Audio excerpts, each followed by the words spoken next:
Ya kalau kamu sudah melakukan ancaman terhadap negara, aku nih sebagai warga negara yang cinta negara ini, maka aku akan buka. Diskusinya akan panjang. Ini nggak cukup, waktunya pasti nggak cukup kalau soal ini. Habis ini kita bisa bicara di depan, di belakang kita bisa ngomong. Harus menjelaskan bagaimana cara ini mengganti presiden secara sistematik, Pak. Kapan kamu gebuk Yakut? Kapan kamu gebuk Marwarar? Saya tunggu.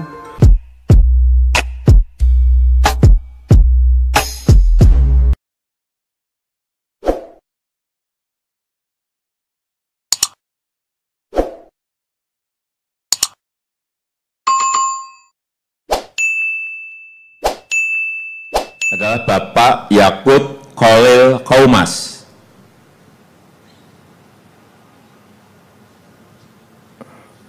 Beliau adalah tokoh muslim, ketua PPGP Ansor, dan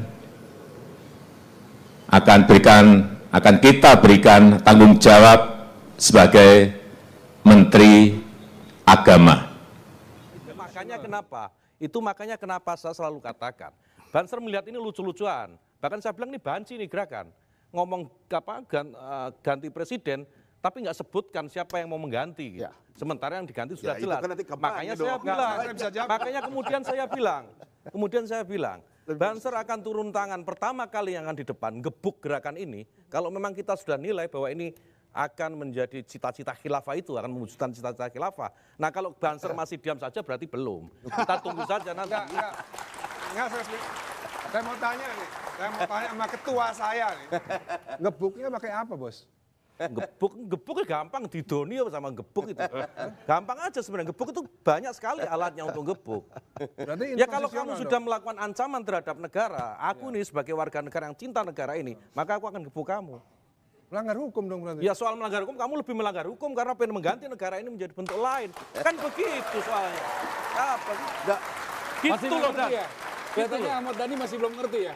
Jelasin. Kalau kamu melanggar negara ini ya dengan bentuk lain ya, saya sama Yakut ini ya, saya akan kejar kamu. Nah, gebukin kita akan gebukin kamu.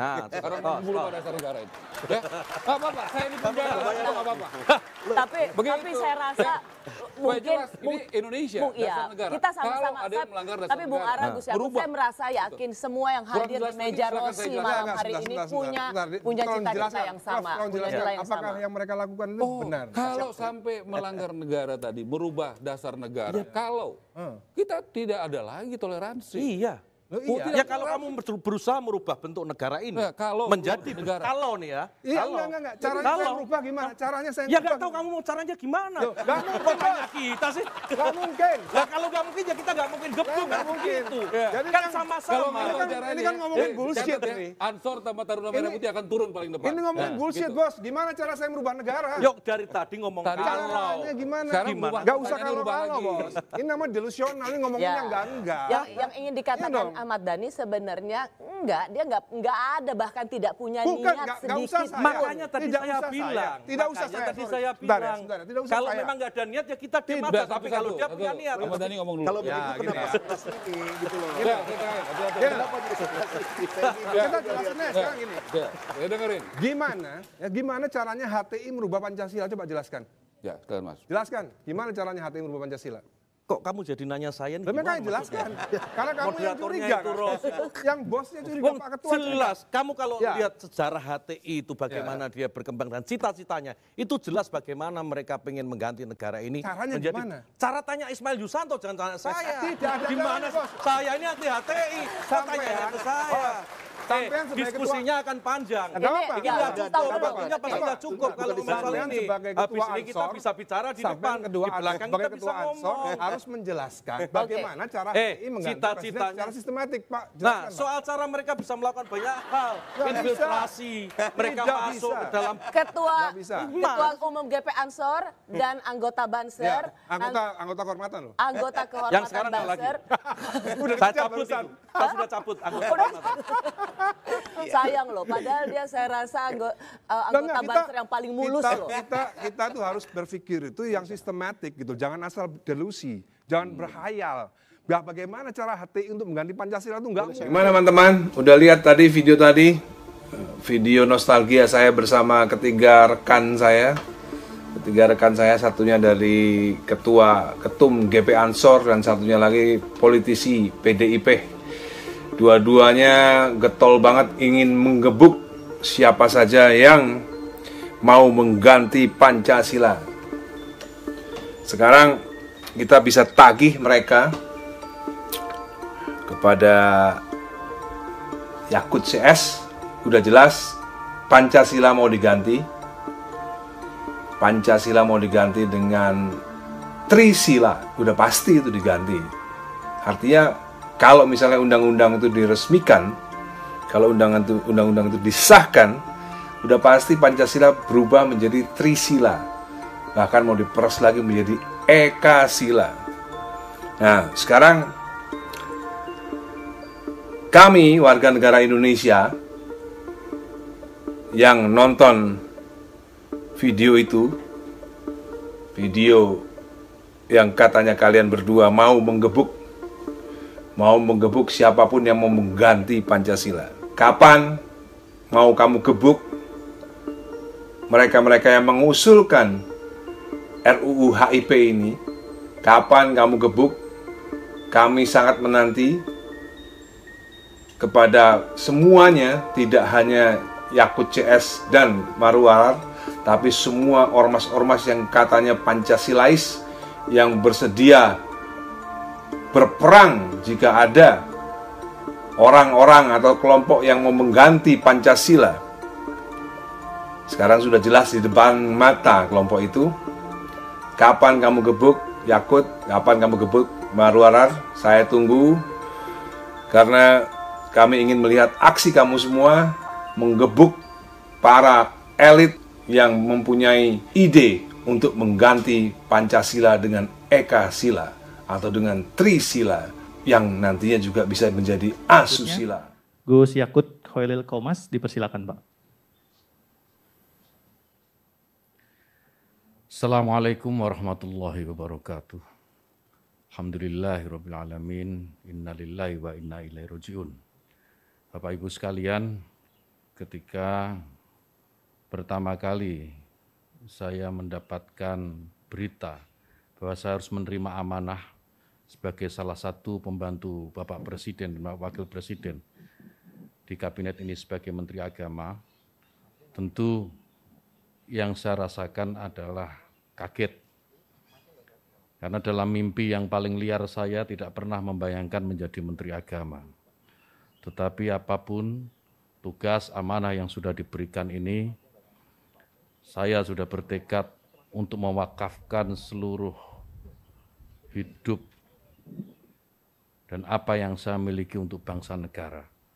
Dan kebetulan sekarang mendapatkan kesempatan melalui Kementerian Agama. Saya akan melakukan apa yang paling baik untuk bangsa dan negara ini. Yang berikutnya yang saya harus sampaikan adalah bahwa setelah nanti resmi menjadi Menteri Agama, yang pertama ingin saya lakukan adalah bagaimana menjadikan agama itu sebagai inspirasi, bukan aspirasi. Artinya apa? Bahwa agama sebisa mungkin tidak lagi digunakan menjadi alat politik, baik untuk menentang pemerintah maupun merebut kekuasaan, atau mungkin untuk tujuan-tujuan yang lain. Agama biar menjadi inspirasi dan biarkan agama itu membawa nilai-nilai kebaikan, nilai-nilai kedamaian dalam kehidupan berbangsa dan bernegara. Kemudian yang kedua tentu tugas yang tidak mudah, yaitu bagaimana bisa meningkatkan yang pertama adalah ukhuwah Islamiyah.